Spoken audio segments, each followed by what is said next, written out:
Do you want to learn how you can use CapCut's AI video generator feature? Well, this is how you can simply do it. You can open up CapCut on desktop or mobile, and what you can do is you can select AI Video Maker. Now, you can see AI generator here right on the home page. You can tap on it and you can proceed to head into it and give it whether you want AI video, AI image, or AI effect. If you want AI video, select AI video, select agree. And now you want to add in the prompt.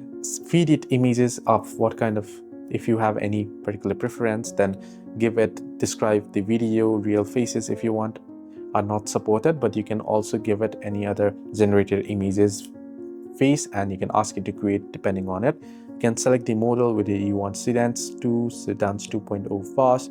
However, make sure that you use the, if you have pro, you can use the pro ones, the diamond ones, or you can use the free ones as well, and you can proceed to generate. Hope this video helped you. Do like and subscribe.